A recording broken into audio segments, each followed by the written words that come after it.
ముఖ్యమంత్రి మాటలు కోటలు దాటుతున్నాయి, చేతలు గడప దాటడం లేదు అని ఎమ్మెల్యే హరీష్ రావు విమర్శించారు. సిద్దిపేట జిల్లా కేంద్రంలోని నాజర్పురాలోని రెసిడెన్షియల్ బ్రిడ్జ్ స్కూల్లో మాజీ మంత్రి హరీష్ రావు దుప్పట్లు పంపిణీ చేశారు. ఈ సందర్భంగా మాట్లాడుతూ మాటల ముఖ్యమంత్రి తప్ప చేతల ముఖ్యమంత్రి కాదు అని ఎద్దేవా చేశారు. రాష్ట్రంలో గ్రీన్ ఛానల్ పెట్టి విద్యార్థులకు మెస్ ఛార్జీలు చెల్లిస్తున్నామని అసెంబ్లీలో ముఖ్యమంత్రి చెప్పారని మాజీ మంత్రి ఎమ్మెల్యే హరీష్ రావు విమర్శించారు. పవన్ సుత యూత్ అసోసియేషన్ ఆధ్వర్యంలో ఈరోజు ఇంత మంచి కార్యక్రమం నిర్వహించినందుకు నిజంగా యువజన సంఘాలు యూత్ అనేటువంటివి సమాజ సేవ చేస్తుంటాయి. గతంలో ఇలా ఇప్పుడు మీరు కూడా ఈ పేద పిల్లలకు మరి మంచి స్వెటర్స్, బ్లాంకెట్స్, వాళ్ళకు అవసరమైన సామాన్ ఇవ్వడం అనేది చాలా మంచి పరిణామం. నేను ఇలాంటి కార్యక్రమాలు రాష్ట్ర స్థాయిలో యూత్ అంతా కూడా ముందుకు వచ్చి ఏ యూత్ ఆయా ప్రాంతాల్లో ఉండేటువంటి ఒక హాస్టల్ని అడాప్ట్ చేసుకొని ఇట్లాంటి కార్యక్రమాలు చేపట్టాలని చెప్పి నేను పిలుపునిస్తా ఉన్నాను. ఆ పిల్లల్లో ధైర్యం పెరుగుతుంది. మీరు సెలెక్ట్ చేసుకున్న స్కూల్ కూడా తల్లిదండ్రులు లేనటువంటి వాళ్ళు, తల్లి లేనటువంటి వాళ్ళు, అనాథ పిల్లలకు మీరే ఒక తోబుట్టులాగా, మీరే ఒక తల్లిదండ్రులాగా ఇంత మంచి కార్యక్రమం చేపట్టడం నిజంగా చాలా సంతోషం.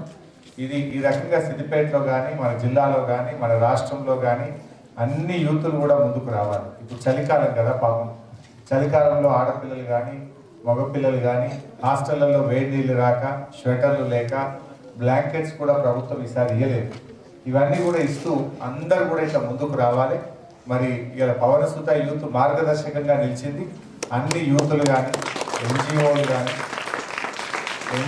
కానీ, స్వచ్ఛంద సంస్థలు కానీ, దాతలు కానీ, ఆయా కంపెనీలు, ఫ్యాక్టరీలు, రైస్ మిల్లర్స్ కానీ, యజమానులు కానీ ఇట్లా ముందుకు వచ్చి మీరు తీసుకుంటే ఏమవుతుందంటే ఇది నిజంగా మానవ సేవయే మాధవ సేవ అంటారు. ఇలాంటి పసిపిల్లలకు మనం సేవ చేయడంలో నిజంగా భగవంతుడు సేవ చేసినట్టు.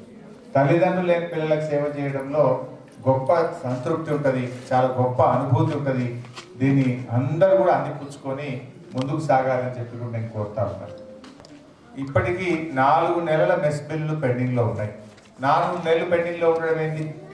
మొన్ననే ముఖ్యమంత్రి గారు అసెంబ్లీలో ఏమన్నారు? ముఖ్యమంత్రి గారు అసలు గ్రీన్ ఛానల్ పెట్టినా ఈ రాష్ట్రంలో ₹1 బిల్లు పెండింగ్ లేదు అన్నాడు.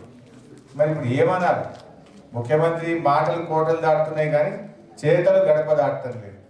ఆయన మాటల ముఖ్యమంత్రి తప్ప చేతల ముఖ్యమంత్రి కాదు అని మనకు అర్థమవుతా ఉంది. ఈరోజు కూడా ఇక్కడ ఉండేటువంటి అర్బన్ రెసిడెన్షియల్ స్కూల్లో 4 నెలల నుంచి మెస్ ఛార్జీలు రాకపోతే ఆ పిల్లలకు నాణ్యమైన భోజనం ఎట్లొస్తుంది? ముఖ్యమంత్రి గారు అసలు పరిపాలన మీద మీరు పట్టు కోల్పోయారా? పరిపాలన మీద మీకు ఇంకా పట్టు రాలేదా?